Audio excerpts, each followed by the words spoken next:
Hey everyone, welcome to Camppatton Family Compound. And this is the Monday night Fireside Chat. Tonight's topic, yard and patio construction update. Yes, I'm talking about what the heck I've been doing for the last week. And so, how's everybody doing? Now, this is actually, I'm going to tie in a little bit off of last Tuesday's on Gray Man Prepping. I just had a brain fart what that was about. That was about, what are you doing, doing to not better your situation, but, getting started, getting stuff done and everything else. So anyways, let's go up and see in the side chat. First one in was Tennessee Bushcrafter, our resident electrician in the side chat. Then Laura at Hedgehog's Homestead. Then Ginger Ninja. Uncle Al at Bullfrog 71. Jay is in the house. They're talking back and forth there. Kaylin Strain is here. Woohoo. And that's it. And caught it. Make sure. Okay. And Q. Boy. It's Q. She changed that. Changed it now. Gardening Warrior Q. There we go. And Jay. I wish I did.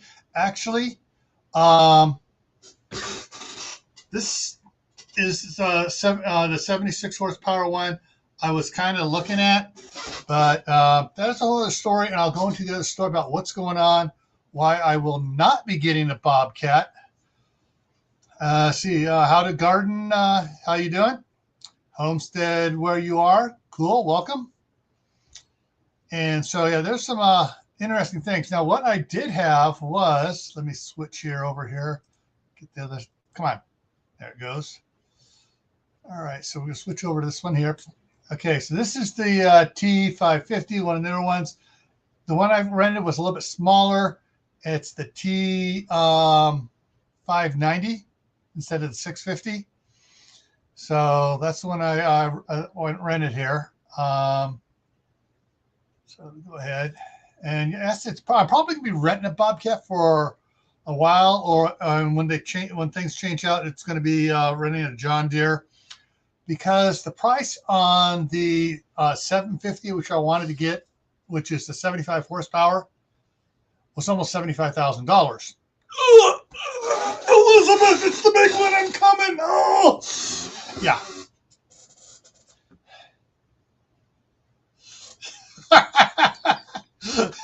Okay. Whoa. Oh, Kaylin fired off shots. Wow. I love it. No, because I'm a happily married man, married for 34 years. So, no. All right. Oh, yeah. I mean, Laura, yeah. I mean, this will not get stuck as easily as Mabel, and this can push itself out of a lot of places. And one of the reasons I was looking at the T74, the T76 series is it's got more ground clearance underneath it. So, whoa, man, side chat. Whoa.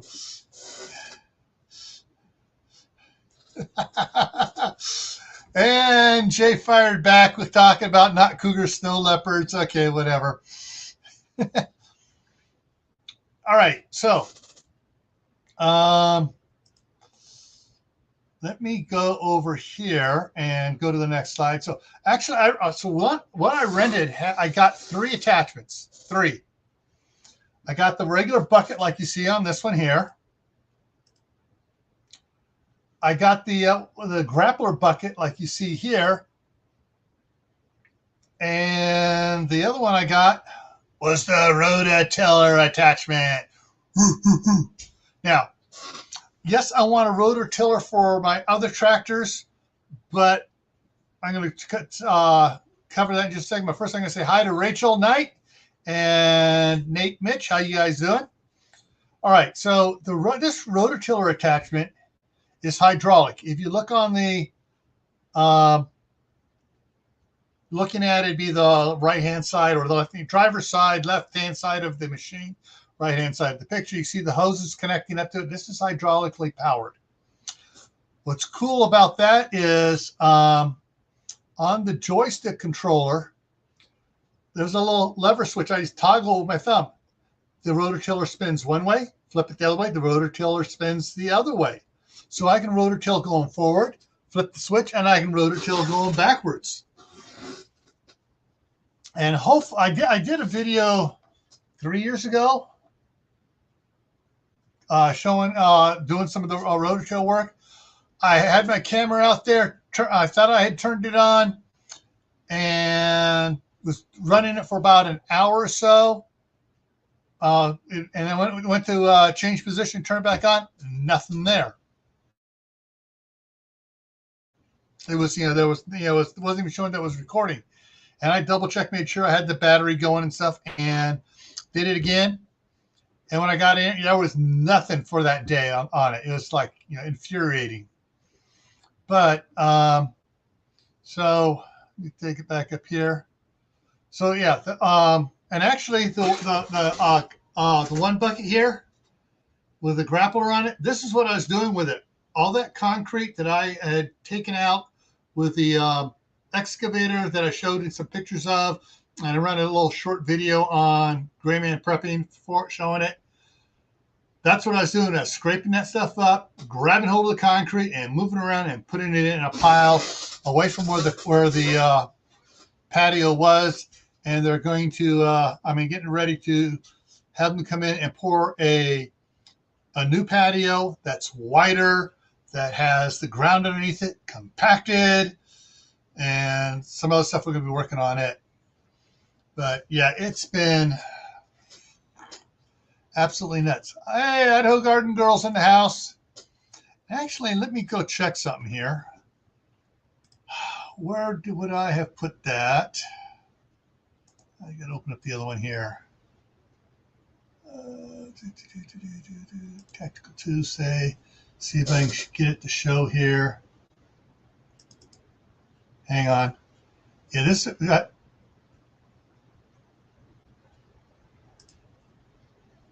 Okay.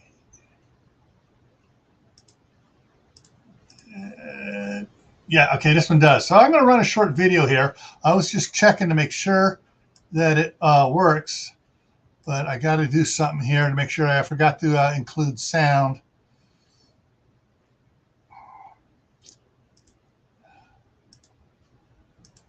All righty, hang on. I got to reshare, share screen, include that, share. All right, and I just want to make sure that the volume here is up all the way on it so you guys can hear it. So this is what I did. I think this was on last Tuesday. I shared this out. So this is some of the work I've been doing, and starting on Tuesday last week, what I did. If I can get the play here. So far today, I've been busy. I tore out that big concrete bulkhead that was out here, and the big pipe coming off of it. Got it all out, dug a huge hole, buried it way down under. Then the two pieces of concrete that were over here, I dug another hole over here and buried them way down. And changed my mind about using those. Yeah, they're concrete's deep enough that I can garden and rotate. Okay, the bad news on some of the stuff today, the bucket cylinder on the Coyote broke. Get over there in a second. Hauled some of the concrete from the patio over here. All right, so what happened here on the tractor here today,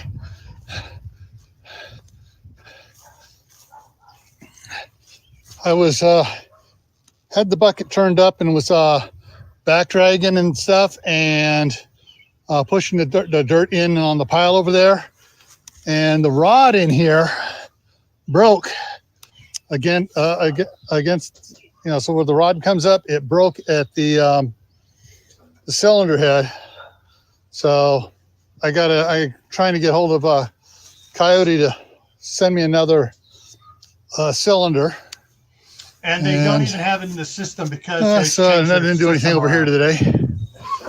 One of the things I did do though, see, walk the tractor around here, the excavator.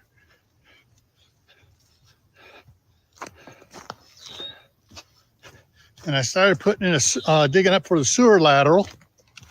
Keep my adjustment here, right? Yeah, so I knew where the clean out was there, and the clean out was not glued in, it was just stuck in. And fortunately I didn't get any dirt down in the pipe when I dug it out. But right there, that's a 45. So it comes along here and then it heads out, crossed out to right there where the manhole is. And so I know where it goes going across there. So when I go to put tie in off the water line to run my water hydrants over towards over there and then around back behind the shop, I know where the sewer is, so I don't dig it up. So I just got to start digging that up. I'm pausing here for a second. Yeah. The sewer here, let me back up here just a little bit. Show it down in the ground here. All right, that right there, with that 45 is approximately 18 inches below grade. Okay. When I cut and put a T in here to put my RV clean out in and stuff out there, I discovered the pipe was adverse because water came flowing back down towards me from farther up the driveway. Now up here, right about where I got my finger at, is where I dug across. The sewer pipe at that point was only 12 inches below grade. Also, somewhere between that point and back at the 45, they changed from black ABS sewer pipe to PVC class 125 storm drain or drainage pipe for around the house to catch rain gutter pipe on it. Hey, CB, how's it going? And Sweet Pea's inspiration. Say, and so that pipe they put in has been illegal for over 40 years to use on anything other than drain water. And they have sewer water in it. And because it was only 12 inches down, as I went digging across, I figured, okay, it's if you're doing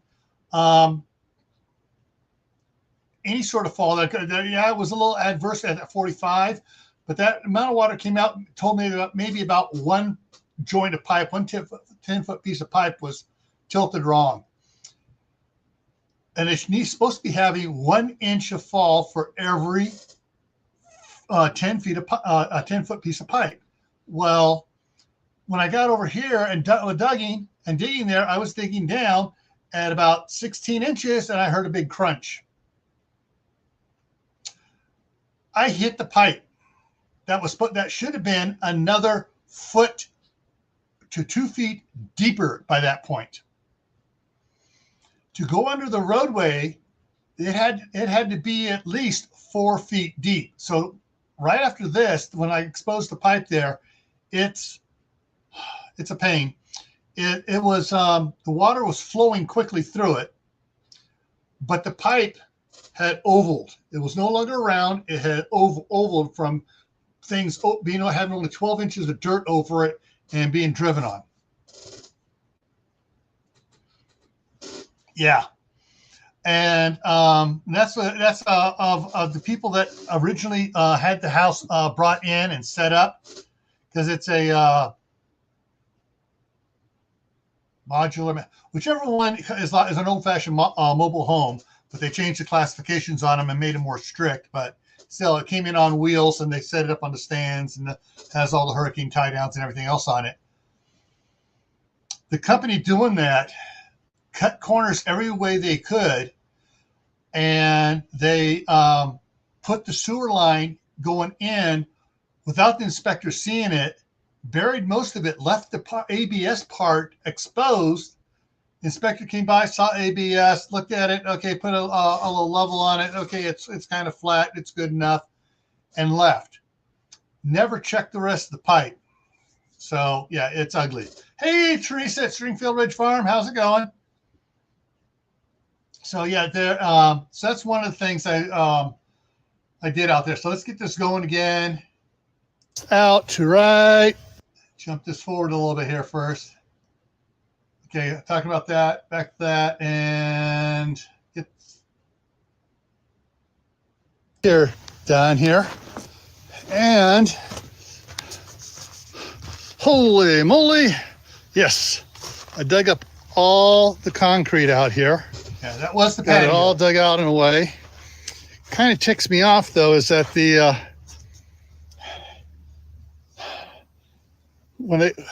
whoever poured that originally cheated and didn't do it square like they should have on the bottom there. So when he poured the concrete here, it actually went underneath it. And actually he should have just raised it up, which is what I'm going to do. I'm going to raise it up so the concrete is level with that step. So I got all this dug out, a couple more pieces here to sort out, but that'll be easy. Got it dug out all the way over to there. In here was a bear to get it loose, but I finally got it loose and got it all out. And so on Friday, when the track loader comes in, I'm going to scoop this stuff up, take it around the other side, and lay it out where I'm going to put the pad. So like I was saying there, I use this type of a bucket to move all that concrete, like this guy here is moving the concrete to the other side of the shop. And back on for the cargo containers. So, yeah. So, anyways, so that's that was done last week. I got most of the all you saw there. I got done on Tuesday before Tactical Tuesday last week. So, I got all that done in one day. The next couple of days, I dug the lateral, dug the pit for it, and I got other video on that stuff, showing that stuff. Well, hopefully, I can start editing Wednesday. Yeah, because I'm going to be doing one more day with the track loader and the rotavator attachment on it. I got a lot more to do across the street. John Boom Bean, how you doing? And so that's kind of what was going on there.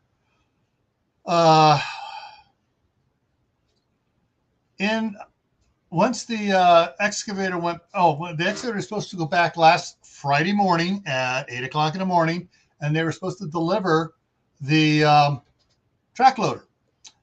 Well, turns out, hey Skinner, how's it going?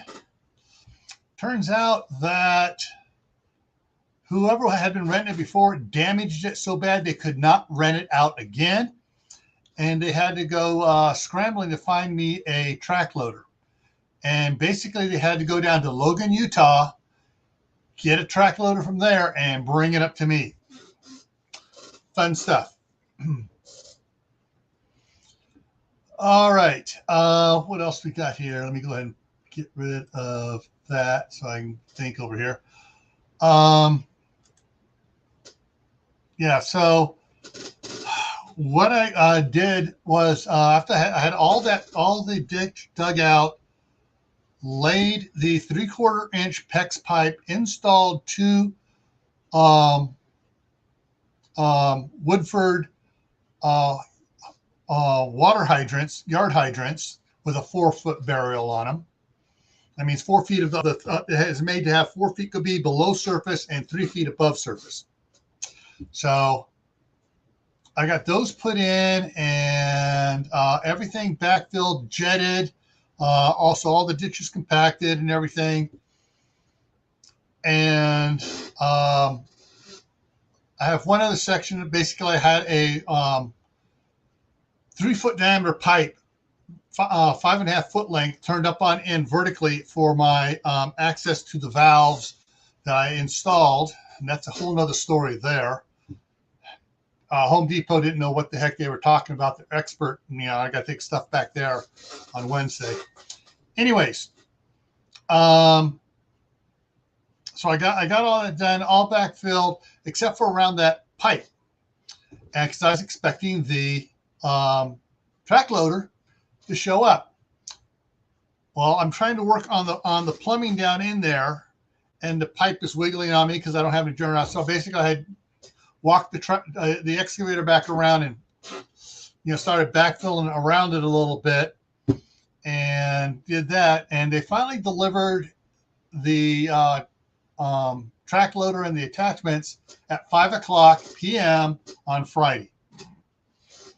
Okay, so from then I went hog wild. I mean, I had that thing revved up and going full tilt. I pushed dirt in on all the ditch, left it down about 6 inches, went along with the jetting pipe, jetted it, flooded the ditch. While I was jetting some areas, I finished hooking up the water hydrants, rocked around the water hydrant with drain rocks. So when it drains water out, it goes out and doesn't get crap back into the hydrant. And actually, what I did is I took some 18-inch flexible grease gun hose, cut it in half, because the drain port is the exact same thing, 1/8-inch pipe thread on it. And I froze, threaded that piece of the flexible grease gun hose in there, so it flexes down and pile all the rock around it and stuff. So basically, any silt would have to upflow 9 inches to get into it. Anyway, so I got those 2 hydrants put in, got everything backfilled, jetted, track walked in. Actually, after I jetted, I mounded up the dirt over the ditch and I track walked it, and which finished compacting it down in. Then I went across the street with the rototiller attachment. Ta-da! Went across the street and started rototilling 3 acres over there. And so I started going around the big east field, which if you've seen in my old videos where I'm taking the 1939 Ford tractor out there with the discs on it, and I'm running around, disking it up, and then I take the landscape rake out there to smooth it all out and stuff. Yeah, well, I was doing it with the rotavator attachment. And in a week and a half, actually, not even a week and a half, in 5 days, the ground went from muddy out there to hard as a horror's heart. I mean, it would, instead of, if I'd been able to do it, after 2 days, because it rained all last weekend, not this weekend just passed, the weekend before, it rained all weekend. And I would walk out there and the ground was squishy and soft. It's hard as a rock. And hey, suburban hillbilly.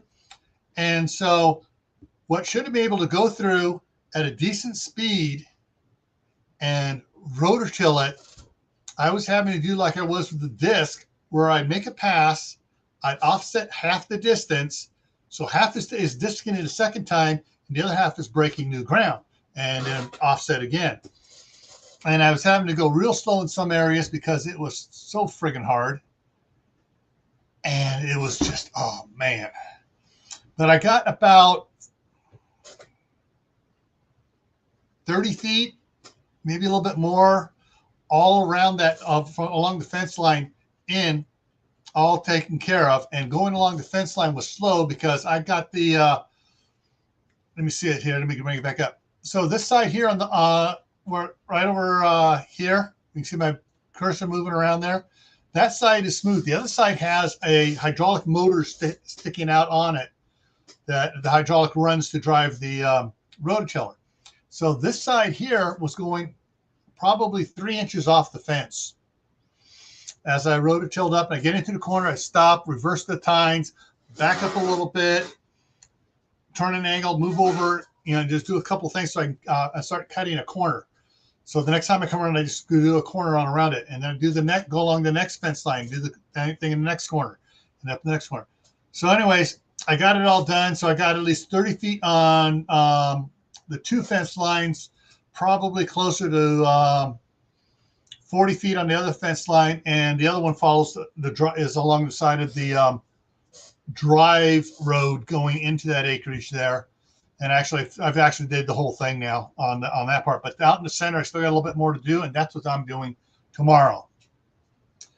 So if I remember, I'm going to take this guy. Actually, let me change this up here.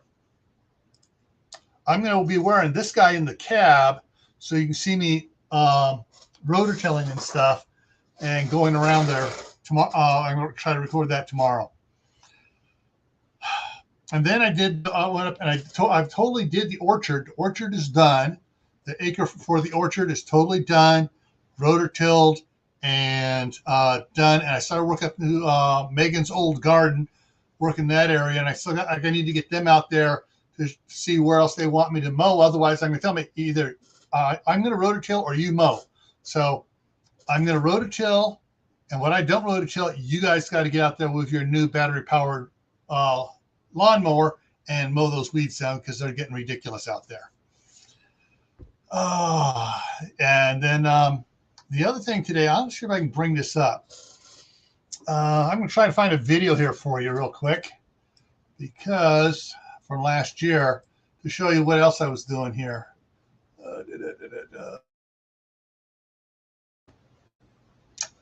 And I froze videos. So I got to go down about a year ago. When I bought the new house, I did a walk around of the outside area showing stuff. Okay. Come on, YouTube. Wake up. There we go. Now it's starting. YouTube is freezing. 6 months ago. Come on. Just doesn't want to go that last little bit. 8 months, 10 months, a year. I gotta go back more than a year.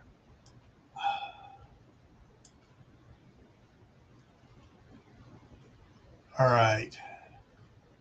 Here we go. Tour of the new home. Oh, I'm YouTube. I don't want to work. And it's slowly trying to load here. I was down to talk to my doctor about Rubelsis. Ask your healthcare provider about Rubelsis today. All right, let me put this up on full screen here, maybe, if it's got. Yeah, run the commercial for 6 seconds, and then it sits there and goes. All right,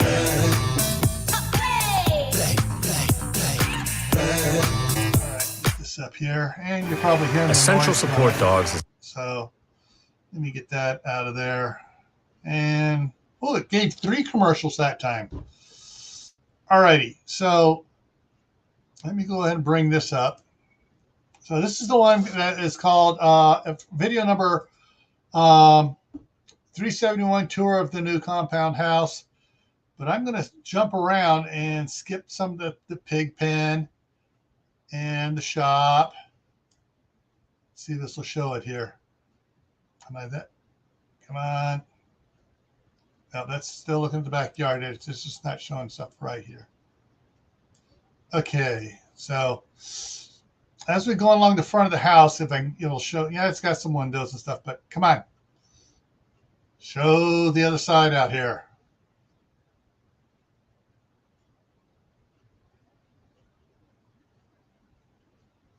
Okay, not going to show it there. Easy. Okay, if I can get the freeze just right. This whole area out here in front here, coming off the side directly, off next to the lawn out there, not on the street side, but out there. Brandon brought in several truckloads of rock and made a pad there for his 40-foot cattle trailer to sit on. Well, that rock's all on my property, and I want to use it elsewhere. So I spent probably 6 hours today with scooping it up and hauling it around back, where I had dug out all of that concrete for the back patio.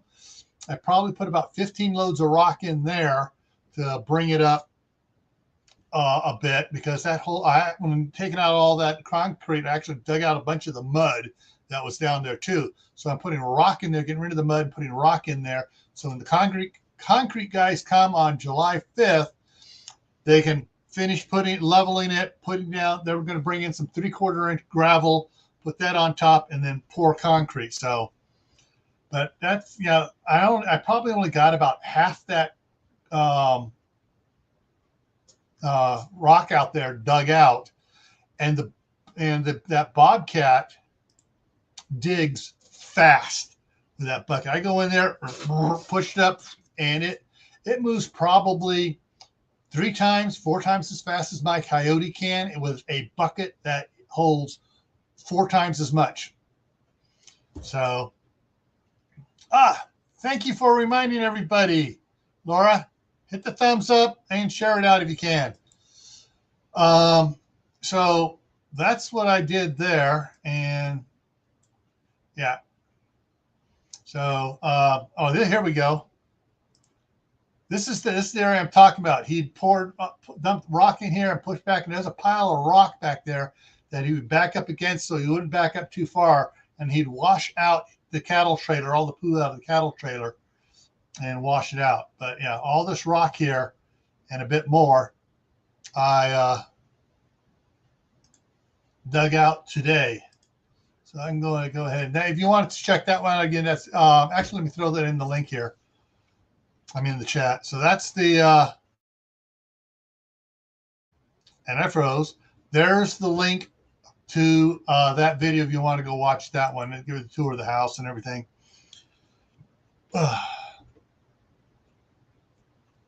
And let's see. Oh, lovely. Fake Book doesn't want it to share on the Camppatton Family Compound Fake Book page, but they put it on my personal page. Oh well. So let me go back, see what I missed on the chat here. Everyone's okay. Okay, I'm not going to go into that stuff. Kind of funny stuff there, but hey, check it out. Okay, so tomorrow I'm going to be going over. I'm going to be finishing rototilling the rest of the 2.5 acres on the east field. While I was moving rock over, April Chapman, a friend of ours, came back over with her tractor again. She had rototilled about 2 weeks ago for my daughter, 3 weeks ago, and my daughter's been so busy and stuff. She was getting drip line stuff set up and hadn't put anything in the ground yet. And with the rain we had last weekend, she had weeds out there in her new stuff that tall, just the entire thing. So April came over and rototilled it again. I got to get my daughter to put down some fabric, some weed blocker between the rows so it doesn't get so bad. But yeah, that's something else. Anyway, so I'm also going to go over where she stopped rototilling. I'm going to take the bad boy here and rototill a bunch more. So that's what I'm doing. I'm going to be rototilling all day tomorrow. And hopefully also I have my daughter or son-in-law out there to move crap that they moved off the piles of pallets and stuff, put it back on the pallet piles so I can go through certain areas without rototilling up pallets. But so yeah, that's kind of what's going on out there right now.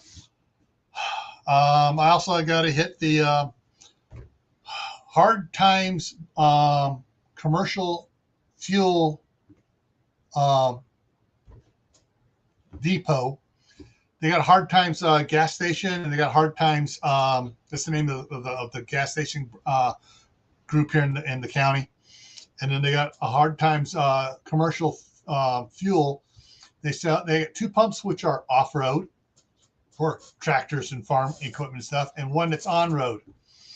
And it's about 25, 30 cents a gallon cheaper for the off road. So hey, I got 6 5-gallon diesel cans to fill up to fill up because I used 15 on the excavator. I already used 15 on the track loader. Track loader is a bigger engine and burns a lot more fuel.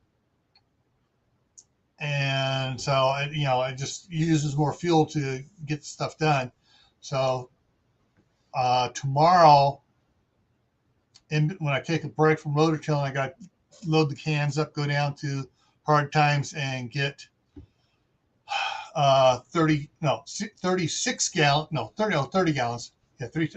Yeah, 6 times 5. 30 gallons of diesel fuel for the tractors. So that's what's going there on that. And then Wednesday, after all this is back, I get to pull that the cylinder for the loader bucket of the Coyote off. All right, got several things to cover here on that. The place I was getting this stuff from is called Pro Equipment Rentals and Sales. They had some new investors come in. The investors helped them open up several new stores, a bunch of new stores. And the attitude of the investors and stuff pissed off Bobcat. And Bobcat pulled dealerships from 40, I think it's 42, 43 of their dealerships, saying, oh, you can no longer sell Bobcats. You can no longer service Bobcats using our online technical manuals. Just sort of, just cut them off and everything else. So they're slowly selling off their Bobcat equipment. But right now they are so busy renting stuff that they're bringing in a whole bunch of John Deere excavators and track loaders and skid steers. They're just bringing in a bunch of John Deere equipment because they are still expanding and stuff, and they can't get any more Bobcats to use for their rental. They're allowed to use their use the Bobcats in their rental stuff until they are able to replace them all, which means they probably have. They said they got like 18 months to finish the upgrade. Anyway, so since these guys are no longer a dealer, I will not be buying a Bobcat because there is no Bobcat dealer around. They were the Bobcat dealer for Southern Idaho. And they were, they had all these rental stores all over the place. And yeah, so no one else wanted to compete with them because these guys had, so many stores, they were able to price everyone else out from being a Bobcat dealer.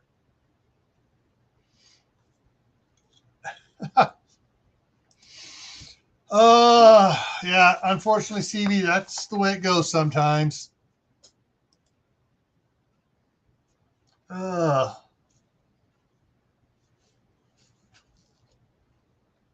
All right. Hang on here. Something popped up here. Okay, get rid of that. All righty.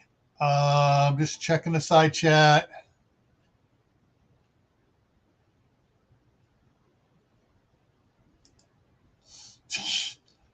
There are some city folks that are preppers. Hey, we lived in the city. We were in the county seat there in California, and we had no yard. We had garden in the front yard, garden in the backyard. But yeah, a lot of people, unfortunately, where we were at, there were a lot of other people doing the same thing, planting gardens just because they were smart.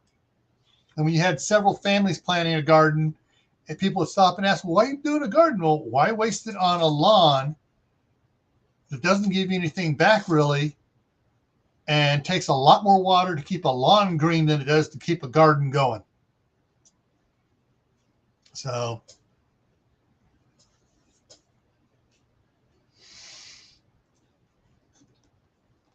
yeah.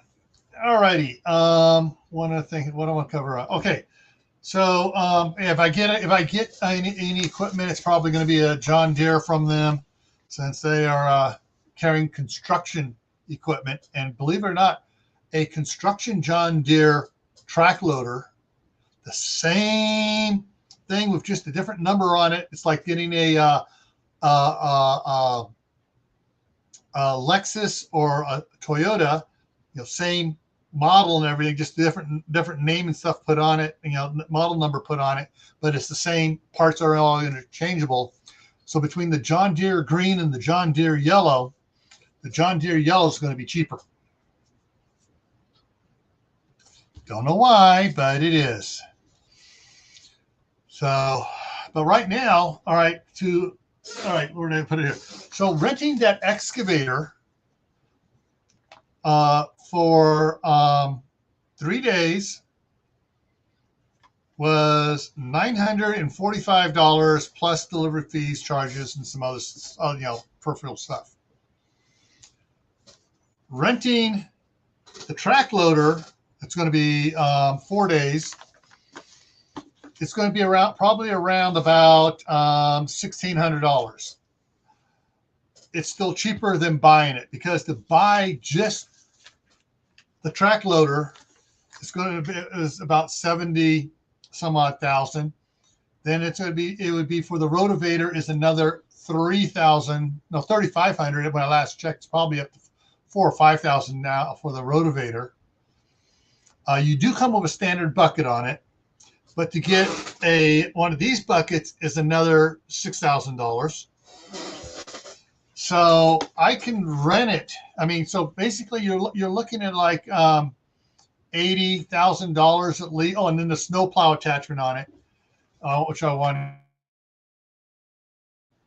It's putting it up to about $83,000, plus tax. I can do a lot of renting at $2,000, for a week for renting stuff. I mean, that's 40 weeks, and I don't need to use it every time. I can use it maybe 2 weeks a year. So that's 20 years. By then, I'm not going to be renting it anymore.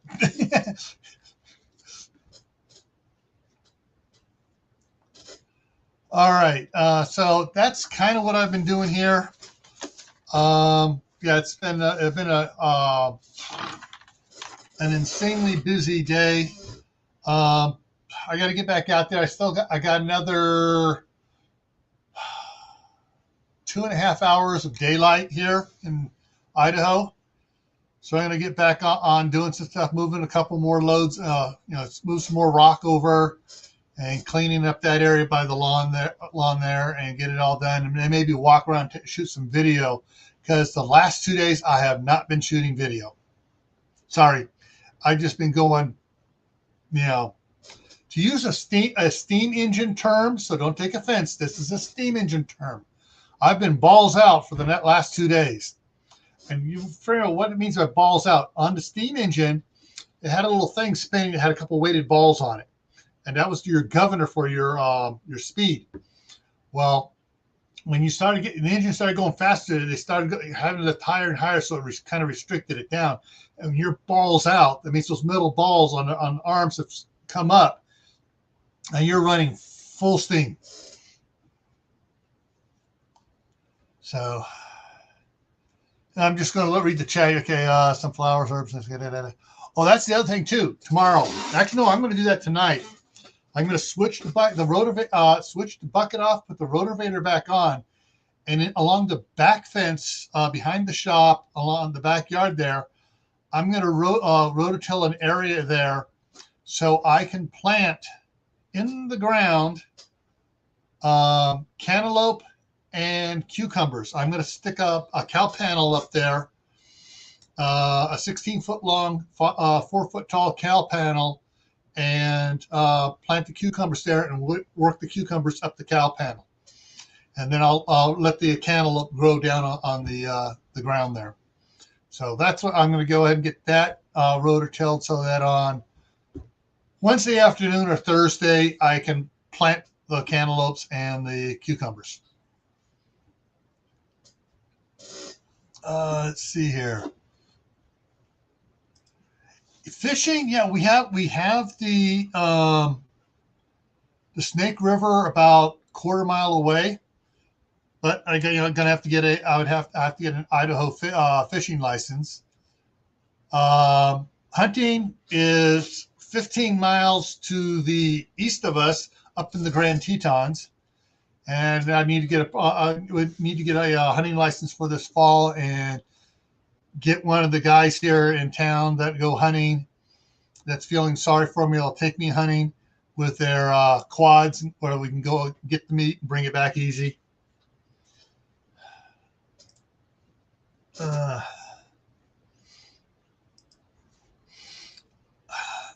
The term prepper always kind of rubs me wrong, because if you're a homesteader and or a descendant of a homesteader, you're always stockpiling food, foraging, doing all the stuff. That's what a prepper should be doing. You got a garden and everything else. That's what a prepper should be doing. But, hey, Doomsday Preppers really gave preppers a bad name. Let's see what else we got here.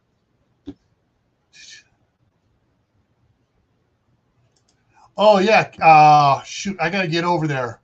And see, when I'm outside, I'm not in here watching, seeing it. It'll YouTube will only queue up 5 notifications. Sometimes it's the first one in will stay there, and all the rest of them bounce off.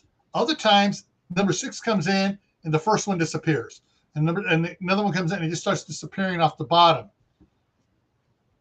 And so I miss out on a lot of notifications because of that. So I need to get over to Kaylin's and see how Kaylin's deck garden is doing. Just checking on stuff. Yeah. This is gonna sound weird. I love to fish, and I give the fish away or give fish to family members, cousins, whatever.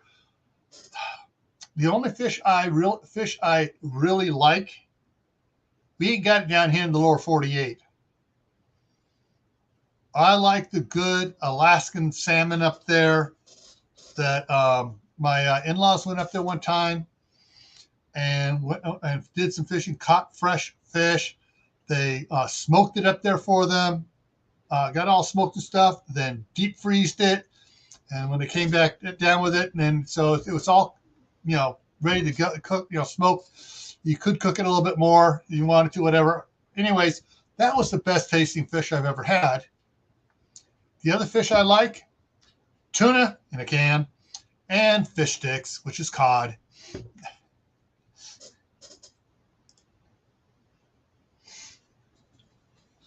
All righty.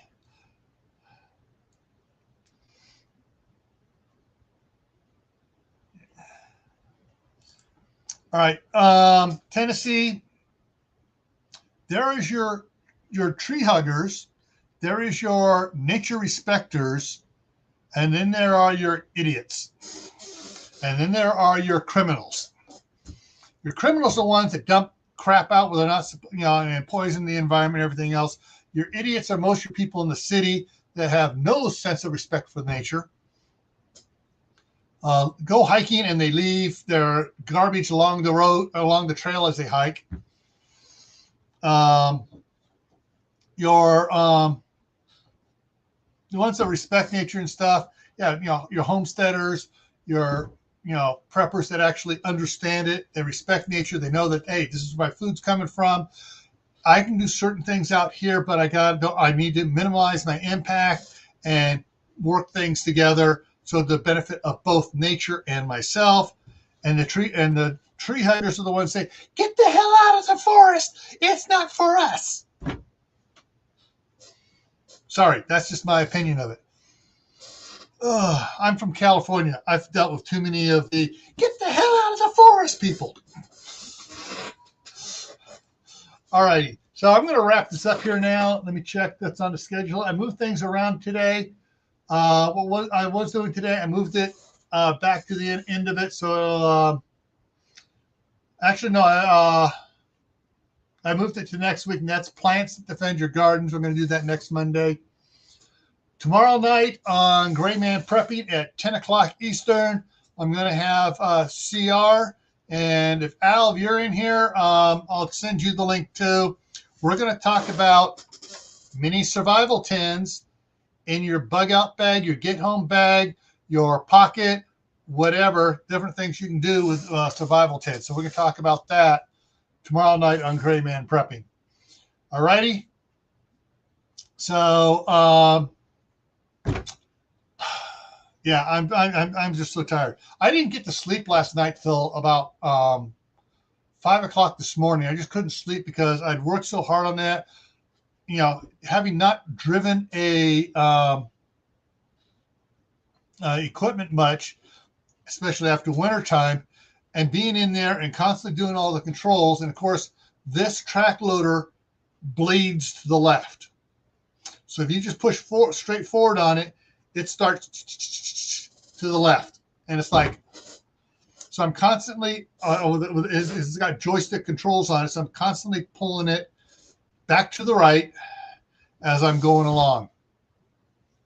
So, yeah. So right now I'm, you know, I am on ibuprofen and the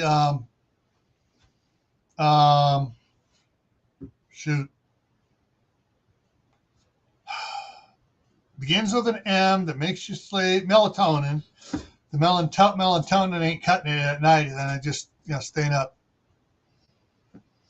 So, anyways, everyone, hope to see you tomorrow night. Oh, one other thing for those that are still there. Who's still here? Who's still here? How many are still here? All right, I got 13 still here. Guys, we are 14 away from the 2,500 subscriber giveaway. I think it's down in the,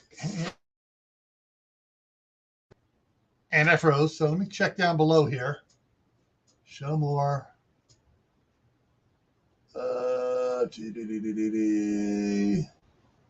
Yes, it is. Down in the description down below is the link to the 2,500 subscriber giveaway video. About 8.5 minutes in, I start going over the rules. You don't have to watch the whole thing, but you got to read the rules if you want to get into the giveaway. The giveaway here, let's see if I can find it here. On the side here, so there's basically two drawings going on. One is for subscribers that have entered the giveaway. Hey, Guardian Prepper, that have entered the giveaway, and I'm giving away a couple $5 Amazon gift cards. The other giveaway is for channel members. I'm giving away 2 $10 gift cards to channel members and a $50 gift card, Amazon gift card to a channel member. So, yeah, channel members, since they became members, get bigger giveaways. And it's only 99 cents a month to become a channel member. Jay in here is a channel member. Garden State Gardener is here. He's a channel member. So, so you see the ones that have that little square icon to the right of their wrench. Those are the channel members. Geez, trying to remember who the channel members are. But yeah, I got, you know, so the channel members in, they got that. Those are channel members, 99 cents a month, and they're getting videos that the rest of you aren't getting, and also photos and other stuff I'm throwing up there for them. So, alrighty, folks, that's it. Stay happy, plant a garden, grow more food, can your food, and super chat. Oh yeah, woo! Thank you, Joe, Garden State Gardener. Woo! So yeah, I do have super chats turned on too as well. So, anyways, folks, ending with Joe's $3 super chat.